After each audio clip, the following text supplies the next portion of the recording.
И додека во Париз се уште се чистат улиците по последните немири, а владата предупреди незабавен економски раст, сите во Франција го очекуваат денешното обраќање на председателот Емануел Макрон.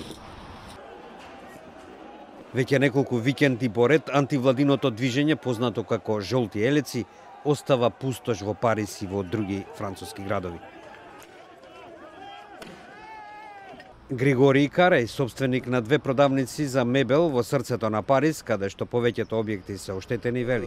On peut comprendre le mouvement des gilets jaunes, mais là c'est complètement inadmissible. Ça fait 3 week-ends d'affilée. Regardez, tout est cassé, tout est abîmé. Tous les commerçants sont obligés de fermer, de payer pour se barricader, et ça recommence toutes les semaines. Францускиот министер за финансии Бруно Ле Маир оценува дека демонстрациите биле економска катастрофа. L'impact sur l'économie française, il est sévère. Je ne peux pas vous donner d'évaluation précise pour le moment, mais je le ferai dans les prochains jours. Тој повика на отворен диалог со демонстрантите за да се смири ситуацијата.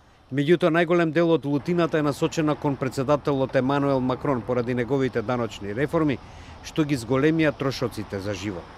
Еден од нив, зголемувањето на данокот на гориво, поради протестите беше укинат од буџетот за следната година.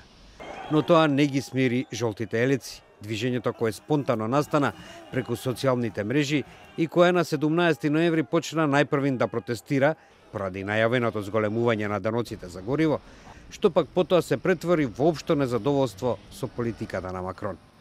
Бертран Крузатје од Париз во врска со ова вели. I don't know if Macron's resignation is necessary, but what he must completely change his mind and increase the wages, the low wages, and decrease taxes for poor people also.